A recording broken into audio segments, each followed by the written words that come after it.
ஓம் சாயிரா சாயிரா ஓம் சாயிரா சாயிரா ஓம் சாயிரா சாயிரா அன்பே சாயிரா பேரன்பே சாயிரா அகிலம் தளிக்க ஆத்மா விழிக்க அனுதினம் சாயிரா எங்கள் அன்பே சாயிரா ஒன்றே இறைவன் ஒன்றே பூமிக்கென்றும் சாயிரா சரணம் சாயிரா நன்றே செய்து வாழ்வோம் நாம் ஒன்றே செய்து வாழ்வோம் அன்பே சாயிரா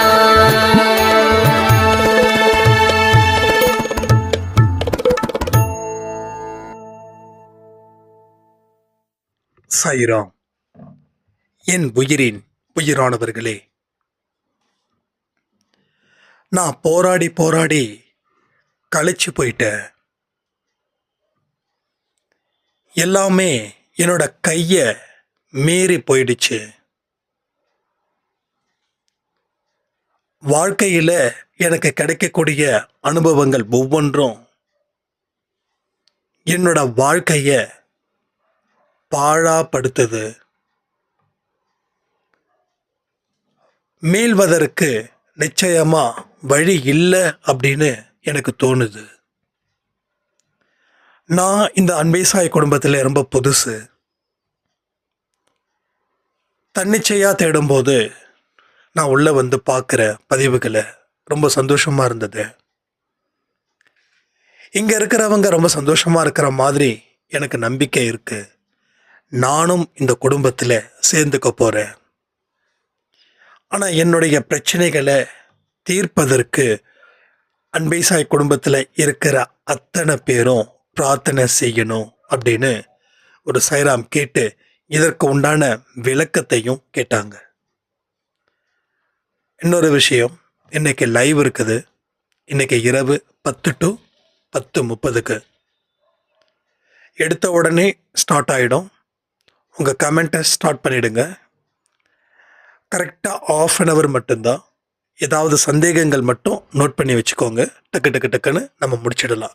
10 மணிக்கு ஸ்டார்ட் ஆகும், 10:30 முடிஞ்சிடும். Just 30 minutes only. ஓகேங்களா? சரி, உண்மையிலே வாழ்க்கை கைவிட்டு போச்சா? இல்லை நாம் கற்பனையில் தான் இதை சொல்லுறோமா? என்றைக்குமே உண்மைக்கும் பொய்யுக்கும் நிறைய வித்தியாசம் இருக்குது. நாம் எடுக்கக்கூடிய கற்பனைகளை உண்மைன்னு நினைக்கிறோம். ஆனால் இந்த ஒரு பாயிண்ட்டை நீங்கள் திங்க் பண்ணி பார்க்கணும். என்றைக்குமே நம்ம வாழ்க்கையில் உண்மையிலேயே என் வாழ்க்கை கைவிட்டு போச்சா அப்படின்னு கேள்விகள் யாராவது கேட்டிங்கன்னா ஒரே ஒரு பதில், உங்கள் வாழ்க்கை உங்களை கைவிட்டு போகல. அப்போ ஏன் கைவிட்டு போனதா நம்ம நினைச்சோம்? ஏன்னா நெருப்பு இல்லாமல் புகையாது. சரியா? அப்போ நெருப்பு இருக்குது, அதான் புகையுது. அப்போ காரணம் இருக்குது. அதனால தான் இந்த மாதிரியான ஒரு மனநிலை இங்கே இருக்குது. அப்போ வாழ்க்கையில் போராடுறோம், தோக்குறோம், போராடுறோம், தோக்குறோம், போராடுறோம், தோக்குறோம். அப்போ வாழ்க்கையை போராடி போராடி போராடி ஒரு வெற்றி கிடைச்சிருந்தா இந்த மாதிரி வாழ்க்கை கைவிட்டு போகல, வாழ்க்கை இருக்குது. எம்ஜிஆர் அவர்கள் பாடுறது போல, உலகம் பிறந்தது எனக்காக, ஓடும் நதிகளும் எனக்காக, மலைகளும் அது இதுன்னு சொல்லி பாடுவாங்க. ஹாப்பியாக பாடுவார். அது போல அப்போ நம்ம வாழ்க்கையில் ஏற்படக்கூடிய போராட்டம், அதன் மூலமாக கிடைக்கிற தோல்வி மட்டும் இல்லை, அங்கே அவமானம், அங்கே தனிமைப்படுத்தப்படுகிறீர்கள், உங்களோட திறமைகள் மறுக்கப்படுகிறது, உங்கள் திறமைகள் உங்களுக்குள்ள மங்கி போயிடுச்சு, அழிஞ்சு போயிடுச்சு. ஸோ உங்கள் செயல்கள் அத்தனையும் முடக்கப்பட்டது. அப்போ எல்லாமே வண்டி வண்டியா என்ன நடக்குது? ஒரு விதமான தோல்வி முகம் மட்டும்தான் இங்கே இருக்குது. உங்களை 10 அடி ஆழத்துல புதைச்சாங்கன்னா என்ன ஆகும்? மூச்சு தடுமாறு இல்லையா? ஆனா உயிர் இருக்கும். அப்போ உயிர் இருக்குது. உயிர் இருக்கிறது ஒரு ப்ளஸ். அந்த உயிரை வைத்துக்கொண்டு நம்ம வாழ்க்கையில வாழணும் அப்படின்ற எண்ணம் வந்துருச்சுன்னா, நீங்க 100 அடியில உங்களை புதைச்சாலும் நீங்க வெளியில வந்துடுவீங்க. இது சத்தியமான உண்மை. This is a promise. நீங்க 100 அடியில புதைக்கப்பட்டு யாருடைய தயவும் இல்லாம நீங்க வெளியில வந்துட்டீங்க அப்படின்னா, அதுக்கப்புறம் உங்க வாழ்க்கையில இருக்கக்கூடிய மேடு பள்ளத்தை ரொம்ப ஈஸியா நீங்க கடப்பீங்க. எந்த தோல்விகள் ஒரு மனுஷனை அழிக்குதோ, அதே தோல்விகளுக்கு பின்னாடி இருக்கக்கூடிய அந்த தைரியம், அந்த தன்னம்பிக்கை நீங்க வளர்த்துக்கிட்டீங்கன்னா, அந்த தோல்வியே உங்க வாழ்க்கையில வெற்றிகரமான வாழ்க்கையை அமைக்க சாத்தியமாகும். It's possible for every human. So உங்களை புதைக்கிறாங்கன்னு நினச்சிக்கோங்க. ஆனால் உங்களால் வாழ்க்கையில் வாழ முடியும், எல்லாத்தையும் எதிர்த்து நிற்க முடியும் நம்புங்க. இந்த உலகத்தில் எத்தனையோ மனிதர்கள், அதில் 20% தான் நம்பிக்கையோடு போராடி களத்தில் நிற்கிறாங்க. மீதி 80% நம்பிக்கை இழந்து களத்தில் அவங்க இல்லை, 10ஓட 11 போகிறாங்க. அப்போ இந்த இடத்துல என்ன பண்ணணும் அப்படின்னா, நான் 10ல் ஒரு ஆள் இல்லை, முதல் ஆளாக நான் இருக்கிறேன்.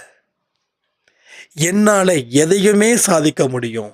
என்னால் ஒரு புதிய வாழ்க்கையை, ஒரு புதிய உலகத்தை படைக்க முடியும் அப்படின்னு முதல்ல நம்ம ஆழ் மனசை நம்ப வைக்கணும். இங்கே இருக்கக்கூடிய அத்தனை தீய விஷயத்துக்கும், தவறான எண்ணத்துக்கும், தோல்விக்கும் அந்த ஆழ் மனசில் இருக்கக்கூடிய பதிவுகள் தான் நம்ம நிறைய சொல்லியிருக்கோம்.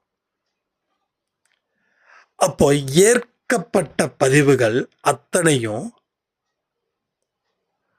ஒரு தோல்வியோட முகாந்திரமா இருக்கிறதால உங்க வாழ்க்கையில எவ்வளவுக்கு எவ்வளவுதான் நீங்க போராடினாலும் அது தோல்வியின் பிம்பமாக மாறுகிறது, வெற்றியின் பிம்பமாக மாறல.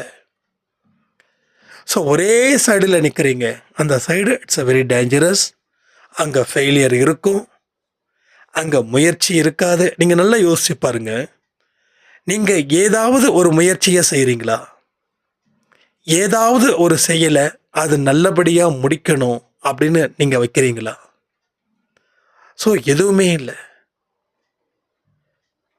ஒரு முயற்சி, ஒரு செயல், அதில் நாம் என்னைக்கு ஃபோக்கஸ் பண்ணுறோமோ, நான் சொல்கிறதெல்லாம் ஒன்று தான், கவனத்தை வச்சிட்டிங்கன்னா நீங்கள் அச்சீவ் பண்ணுறீங்கன்னு அர்த்தம். கவனம் இல்லாத இடத்துல ஒரு சாதாரண வாழ்க்கையை வாழ்ந்து நொந்து நூடுல்ஸ் ஆவீங்க, இவ்வளோதான். So we are a winner, we are not a loser, we are a winner.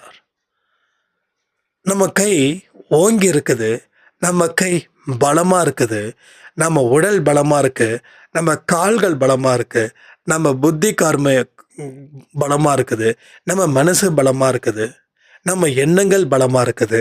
இந்த மாதிரியான வார்த்தைகளை கேட்டாவே உங்கள் வாழ்க்கையில் இன்னும் மேலும் மேலும் ஒரு பெரிய பலத்தை அது கொடுக்கும்.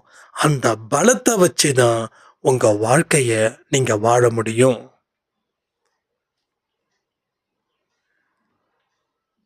அப்போ வாழ்க்கையில் ஆசைப்படுங்க. நான் ஆசைப்பட வேண்டான்னு சொல்லலை. ஆனால் ஆசைப்படும் போது தேவையானதுக்கு ஆசைப்படுங்க. தேவை இல்லாததுக்கு ஆசைப்பட்டு அதன் மூலமாக கிடைக்கக்கூடிய துன்பம் உங்கள் வாழ்க்கையோட போக்கையே மாற்றுது. நம்முடைய சக்தி அதிகமாக வெளியேற்றப்படுகிறது.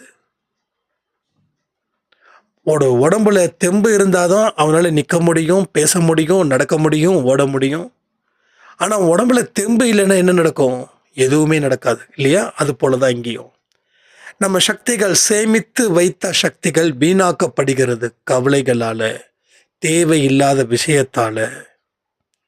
இதனால தான் உங்கள் வாழ்க்கையில் முழு கவனத்தை உங்களால் கொண்டு வர முடியல. இதை என்னைக்கு உணர்கிறோமோ அன்னைக்கு உங்கள் வாழ்க்கையோட மிக பெரிய முக்கியத்துவத்தை நீங்கள் உணருவீர்கள்.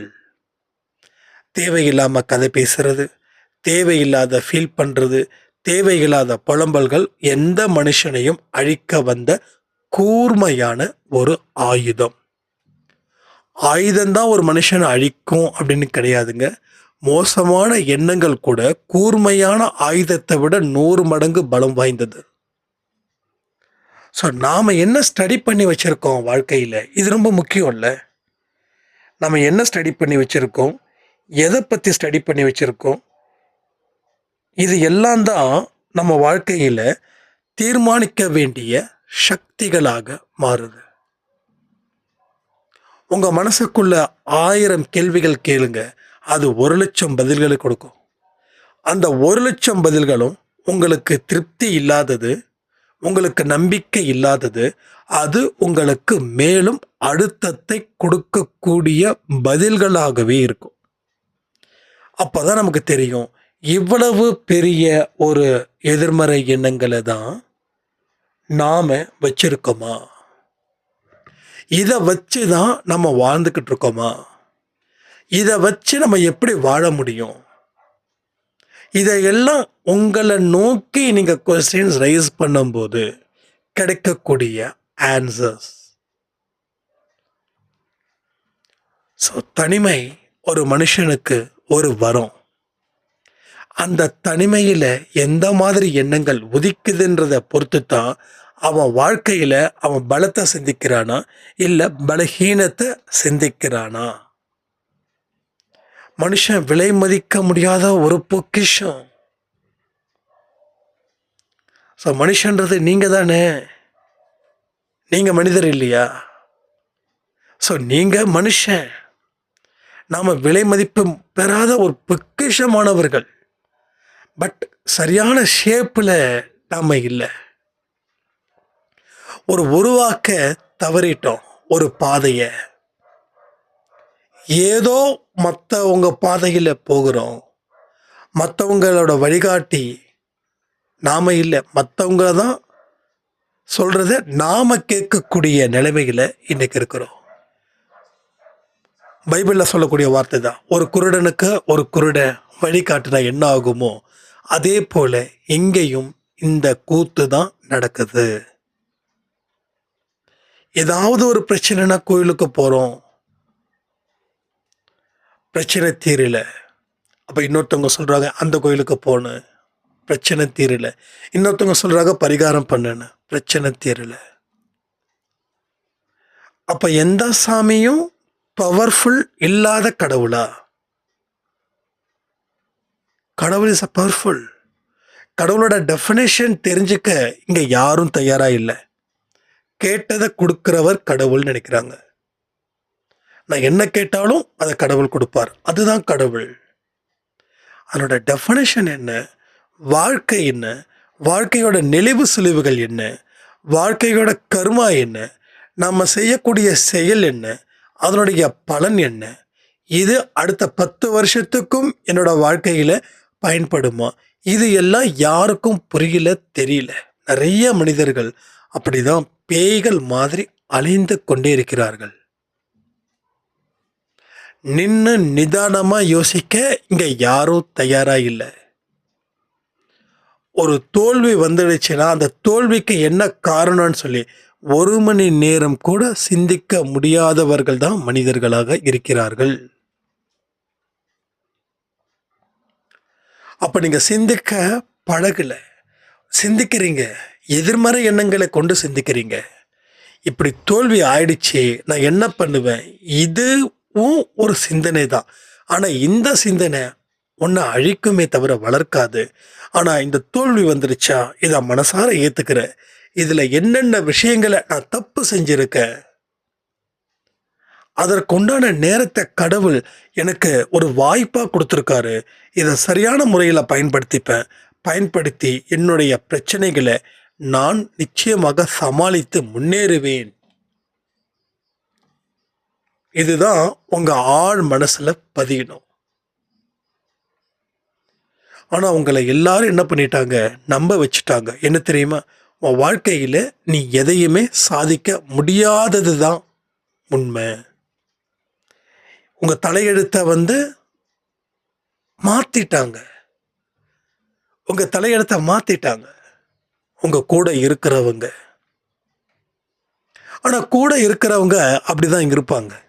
இப்போ என் கூட இருக்கிறாங்கன்னா, என் கூட இருக்கிறவங்களும் கண்டிப்பாக நெகட்டிவ் வைப்பில் இருக்கிறவங்களாக தான் இருப்பாங்க. அப்போ என் கூட இருக்கிறவங்களாம் பாசிட்டிவாக இருக்கிறாங்கன்னு டெஃபினட்டாக நான் சொல்ல முடியாது. ஏன்னா என்னுடைய கர்மா வேறு, அவங்க கர்மா வேறு. என்னோட அப்பாவோட கர்மா வேறு, என்னோட அம்மாவோட கர்மா வேறு. ஸோ என்னோட சொந்த பந்தங்களோட கர்மாக்கள் வேறு. ஒவ்வொருத்தவங்களும் அவங்கவுங்க கர்மாவுக்கு தகுந்தது போல் அந்த அனுபவத்தை வச்சு தான் எனக்கு சேர்ப்பாங்க. அப்போ என்னுடைய கர்மாவை வச்சும் என்னுடைய அனுபவத்தை வச்சும் தான் நான் அதை ஏற்றுக்கணுமா வேண்டாமான்னு முடிவு பண்ணணும். ஸோ அவங்க சொல்லிட்டாங்க ஏற்றுக்கலாம், இவங்க சொல்லிட்டாங்க ஏற்றுக்கலாம், சான்ஸே கிடையாது. எப்பயும் நான் சொல்கிறேனே, அன்பே சாயில சொல்லக்கூடிய விஷயத்தை உங்கள் அனுபவத்தோட ஒத்து போகுதான்னு பாருங்க. பிரச்சனைகளை தீர்ப்பதற்கு கோயிலுக்கு போக வேண்டியதை தாண்டி நம்ம மனசில் இருக்கக்கூடிய வழிகளை கரெக்டாக கண்டுபிடிச்சி சரி பண்ணால் வாழ்க்கையில் ஜெயிக்க முடியும்னு நான் சொல்கிறேன். அது சரியா இல்லையான்றதை உங்கள் அனுபவத்தை வச்சு பாருங்கள். ஏன்னா நீங்கள் பிறந்ததுல இருந்து இப்போ வரைக்கும் கோயிலுக்கு போகிறீங்க, கடவுளுக்கு செய்ய வேண்டியதை அழகாக அற்புதமாக செய்கிறீங்க. கடவுளுக்கு செய்கிறதுல எந்த குறையும் நீங்கள் வைக்கல. உண்மைதானே? உண்மைதானே? ஆனாலும் பிரச்சனை தீரலை. இதுவும் உண்மைதானே? அப்போ பிரச்சனையை தீர்ப்பதற்கு உண்டான மருந்து இந்த மருந்து தானே தவிர வேற எந்த மருந்தும் இல்லை அப்படின்ற ஒரு விஷயத்தை உள்வாங்கும்போது அதை வெளிப்படுத்தும் தன்மை இருக்கே, ஒரு சூரியனை போல பிரகாசமாக இருக்கும். ஒரு சூரியனை போல பிரகாசமாக இருக்கும். ஒரு பெரிய வெற்றியை கொடுக்குறவங்க மனநிலை எவ்வளவு அமைதியாக இருக்கும் தெரியுமா? அமைதியாக இல்லாமல் இருக்கிறதால தான் பெரிய வெற்றியை கொடுக்க முடியல. இதுதான் உண்மை. மனசில் 1008 ப்ரெஷர்,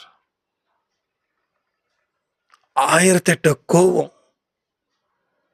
இவரை திருத்த முடியல, அவரை திருத்த முடியல, நாட்டை திருத்த முடியல அப்படின்னு அதெல்லாம் எதுவும் வேண்டாம். உங்கள் வேலை என்னவோ அதை மட்டும் பாருங்க. உங்கள் வேலை சரியாக இருந்தால் அடுத்த வேலையும் சரியாக இருக்கும். உங்கள் வேலை தப்பாக இருந்துச்சுன்னா எல்லாமே தப்பாக போகும். இங்கே நிறைய பேரோட ஒர்க்கு தப்பாக போகுதுன்னா அதுக்கு காரணம் உங்களை நீங்கள் சரி பண்ணவே இல்லை. உங்களை சரி பண்ணாமல் மற்ற விஷயத்தை தான் நீங்கள் இந்த நிமிடம் வரைக்கும் யோசித்து கொண்டு இருக்கிறீர்கள்.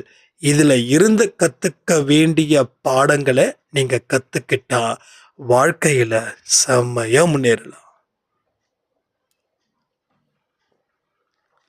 ஸோ முதல்ல ஈஸியான பாதையை தேர்ந்தெடுங்க. இன்னைக்கு கூட நான் ஷார்ட்ஸ்லேயோ இல்லை போஸ்ட்லேயோ போட்டுக்கன்னு நினைக்கிறேன். உங்களுக்கு தேவையான பாதையை, எளிதாக இருக்கக்கூடிய பாதையில் தான் பயணத்தை தேர்ந்தெடுக்கணும். அப்போ தான் உங்களோட லட்சியம் சரியாகும். கடினமான பாதை பயிற்சி வேண்டாம். ஏன்னா அது உடம்பும் மனசும் தாங்காது. நம்ம வாழ்ந்த வாழ்க்கை அது போல தான் இருந்துச்சு. அதனால தான் நமக்கு பல விதத்திலையும் பிரச்சனையாக இருக்குது. அப்போ ரொம்ப சிம்பிளான வழிகள் என்னென்ன இருக்கோ அந்த வழியில் உங்கள் பயணம் இருக்கட்டும். ஒவ்வொரு சின்ன சின்ன முயற்சிகளை செய்யும்போது உங்களை நீங்கள் தட்டி கொடுங்க. ரெண்டாவது, கடவுளுக்கு நன்றிகளையும் சொல்லுங்க. ஸோ இந்த நன்றிகள் சொல்ல தான் பெரிய பெரிய விஷயத்தை கூட உங்களால் ஈஸியாக செய்ய முடியும். எதுவாக இருந்தாலும் சரி, கூடுதல் முயற்சி, கூடுதல் கவனம், கூடுதல் உழைப்பு, இந்த மூன்றத்தையும் உங்கள் வாழ்க்கையில் இந்த நிமிடத்தில் இருந்து ஃபாலோ பண்ணுங்க. ஏன்னா நடந்து முடிஞ்சதை பற்றி பேசுறதுக்காக இந்த அன்பே சாய் குடும்பத்தில் நாம் யாரும் சேரலை. உங்களுக்கும் சரி எனக்கும் சரி. ஸோ நடக்க போகிறது எப்படி இருக்கணும் அப்படின்னு நம்ம பிளான் பண்ணியிருக்கோம். அதற்கு உண்டான வழிகளை நாம் உருவாக்குறோம், அவ்வளோதான். ஸோ நடந்து முடிஞ்சிடுச்சு, அவ்வளோதான். அது ஒரு கிட்டத்தட்ட இறந்த காலம். இறந்தவனை மறுபடியும் எழுப்ப முடியாது. அது எதுவாக இருக்கட்டும், வெட்டி போட்ட மரமாக இருக்கட்டும், இல்லை குருவி புறாவாக இருக்கட்டும், இல்லை பெரிய பெரிய அனிமல்ஸாக இருக்கட்டும், இல்லை மனுஷனாக இருக்கட்டும், ஒன்றும் பண்ண முடியாது. அதே போல தான் இந்த செகண்டை கடந்துடுச்சு, இது இறந்த காலம். கரண்ட்டு இப்போ நீங்கள் கேட்குறீங்க, திஸ் இஸ் அ ப்ரெசண்ட். இப்போ கேட்குறது செய்கிறது எல்லாம் நாளைக்கு உங்களுக்கு கூடுதல் லாபத்தை கொடுக்கறதுக்கு தான் சாய்ப்பா உங்களுக்கு கணக்கு வச்சுருக்காரு. நீங்கள் 1+1 2 அப்படின்னு கணக்கு எழுதுறவங்க, நீங்கள் நல்லபடியாக இருந்துட்டீங்கன்னா 1 ப்ளஸ் வராது, இன்ட்டு வரும். 1 × 1 11 ஆகிடும். என்றைக்குமே அந்த மாதிரி கணக்கில் தான் நம்ம போகணும். கடவுள் அந்த கணக்கு போடணும். 10 + 10 எவ்வளோ? 20. அது ப்ளஸ் தான் போடணும். ஆனால் கடவுள் என்ன திரும்ப பண்ணுவார்? வேண்டாம் ப்ளஸ்ஸு போட வேண்டாம், அவனுக்கு இன்ட்டு போடு, அதுதான் அவனுக்கு செட் ஆகும். ஸோ 10 × 10 100. அந்த மாதிரி கணக்கு தான் அவர் எனக்கு போட்டார். அதுக்கு தான் நான் அவ்வளோ தூரம் தெளிவாக சொல்கிறேன். நான் உழைச்சது இவ்வளோதான்னு எனக்கு தெரியும். ஆனால் எனக்கு கொடுத்தது அவர் நிறைய கொடுத்துருக்காரு. ஏன் கொடுத்தாருன்னா, அவர் கணக்கு வழக்கு இல்லாமல் கொடுக்க மாட்டார். அதை புரிஞ்சுக்கணும். நம்ம அம்மா அப்பா பாசத்தில் கொடுப்பாங்க, எவ்வளோ வேணாலும் கொடுப்பாங்க. ஆனால் இவரும் நமக்கு அம்மாவா அப்பாவா இருக்கிறவர் தான். என்ன கொஞ்சம் நியாயமானவர். தப்புன்னா கண்டிப்பாக அந்த தண்டனை கொடுப்பாரு. தண்டனை கொடுத்தவர் ஐயோ தண்டனை கொடுத்துட்டோமேன்னு சொல்லி அழவும் செய்வார். இதுதான் சாய்ப்பா. இது எத்தனை பேர் ஃபீல் பண்ணுறீங்கன்னு தெரியல. பட் இதுதான் உங்கள் ஃப்யூச்சர்லேயும் இந்த தாட்டில் தான் உங்களுக்கு டெஃபினட்டாக வரும். அப்போ 10 + 10 20 எனக்கு கொடுக்கல, 10 × 10 100 கொடுத்துருக்காரு. அதே போல் தான் உங்களுக்கும் அவர் கொடுக்குறாரு, கொடுத்தே தீரணும். எல்லாத்துக்கும் ஒரே கணக்கு தான். அது இந்த சந்தோஷ்காக இருக்கட்டும், இல்லை கேட்குற உங்களுக்காக இருக்கட்டும். என்ன ஒரே விஷயம், கீழே விழுந்துட்டா எழுந்திரிச்சிருங்க. கீழே விழுறது தப்பு இல்லை, கீழே விழுந்து எழுந்திருக்காம இருக்கிறது தான் தப்பு. எழுந்திரிச்சிடணும். ஏன்னா நிறைய மனுஷங்க எழுந்திருக்க முயற்சி பண்ணலை. ஸோ முயற்சியே பண்ணலை, தடுமாறி முயற்சி பண்ணிட்டாங்கன்னு வச்சுக்கோங்களேன், கீழே விழுவாங்க. அப்புறம் மறுபடியும் யோசிப்பாங்க, ஐயோ விழுந்துட்டோம், அப்படி எழுந்திருக்காம இப்படி எழுந்திருக்கலாமே அப்படின்ற மாதிரி. அதனால் முயற்சி செய்ய தான் ஏதோ ஒரு விஷயங்கள் உங்களுக்குள்ளே புரியும். அனுபவம் எப்படி கிடைக்கும்? இப்போ எனக்கு எப்படி அனுபவம் கிடைச்சிருக்குது? நிறைய பேருக்கு, எனக்கு மட்டும் இல்லை, இங்கே நிறைய பேருக்கு அனுபவம் எப்படி கிடைச்சிருக்குது. பர்டிகுலராக நம்ம அம்மாவுக்கு எப்படி கிடைச்சது, நம்ம அப்பாவுக்கு எப்படி கிடைச்சது. ஸோ அத்தனை பிரச்சனைகளை பார்த்து ஒரு விஷயத்துக்கும் ஒவ்வொரு விதமான முடிவுகளை எடுத்து எந்த முடிவு வெற்றிகரமாக இருக்கோ அந்த முடிவின்படி அவங்க வாழ்க்கையை அமைச்சாங்க. ஸோ முயற்சி செய்ததால் அனுபவம் கிடைச்சிது. அனுபவம் கிடைச்சதால அடுத்தடுத்த முடிவுகள் எப்படி எடுக்கணும்னு டிசைட் பண்ணாங்க. ஆனால் இங்கே நிறைய பேருக்கு முடிவுகள் எடுக்கிறது கூட பிரச்சனையாக இருக்குது. ஸோ நிறைய பேரோட பிரச்சனைகளை நான் பார்க்கும்போது கண்டுபிடிச்சிருவேன், இவங்களோட எக்ஸ்பீரியன்ஸ் எந்த அளவில் இருக்குது, அதுக்குள்ளே தானே இவங்க ரோல் பண்ணுறாங்க அப்படின்ற ஒரு தாட்டும் வராமல் இல்லை. அதனால் தோல்விகளை கொண்டாடுங்க, வெற்றியை தான் கொண்டாடுறாங்க. என்கிட்ட ஒரு சாய்ராம் சொன்னாங்க, தோல்விகளை கொண்டாடுன்றது ரொம்ப புதுசாக இருக்குது, கஷ்டத்தை தாண்டினாதான் வாழ்க்கை வாழ முடியும்னு புதுசாக இருக்குதுன்னு. எல்லாமே புதுசு இல்லைங்க, அனுபவத்தின் மூலமாக கிடைச்ச பாடம். பெரியவங்க சொல்கிறதெல்லாம் நீங்கள் கேட்கும்போது உங்களுக்கு ஃப்ரீ ஆஃப் காஸ்ட்டில் ஒரு கோர்ஸ் கிடைக்குதுன்னு நினச்சிக்கோங்க. நம்ம பார்க்குறோம், 10,000 ரூபா கொடுங்க உங்கள் வாழ்க்கையை மாற்றுறோம் அப்படின்னு சொல்லி ஏசி ரூமில் 4-5 புக்ஸை வச்சு ரெஃபர் பண்ணி அடிச்சு விட்றாங்க. பட் அந்த கிளாஸ் எடுக்கிறவருக்கே அந்த அனுபவம் இருக்குமா என்னன்னு தெரியாது. ஓகே, டெக்ஸ்ட்டில் இருக்கிற காப்பி பேஸ்ட் பண்ணுறதுல யாராவும் முடியும். நான் எல்லாரையும் சொல்லலை, மோஸ்ட்லி அப்படி தான் இருக்காங்க. ஆனால் நம்ம அம்மா அப்பா கிட்ட கிடைக்கக்கூடிய அந்த எக்ஸ்பீரியன்ஸ் ஃப்ரீ ஆஃப் காஸ்ட். உங்கள் தாத்தா கிட்ட கேளுங்க, உங்கள் பாட்டி கிட்ட கேளுங்க, என்ன பண்ணுறது, நீங்கள் என்ன பண்ணீங்கன்னு கேளுங்க. So inspiration, they are role model. நாம் யாரோ ரோல் மாடலாக எடுத்துக்கிறோம். ஆனால் வீட்டில் இருக்கக்கூடிய தகப்பனையும் தாயையும் தாத்தாவையும் பாட்டியையும் மாமாவையும் சித்தப்பாவையும் பெரியப்பாவையும் ஏன் ரோல் மாடலாக எடுக்கல? ஏன்னா அவங்க ஈஸியாக நம்மக்கிட்ட கிடைக்கிறாங்க.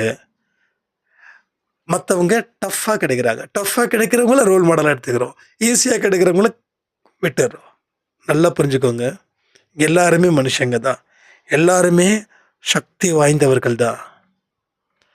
அவங்கள எந்த அளவுக்கு படிக்கிறீங்களோ அந்த அளவுக்கு உங்கள் வாழ்க்கையில் நல்லா இருக்கும்னு சொல்லி இந்த பதிவை நான் முடிக்கிறேன். ஜெய் சாய்ராம்.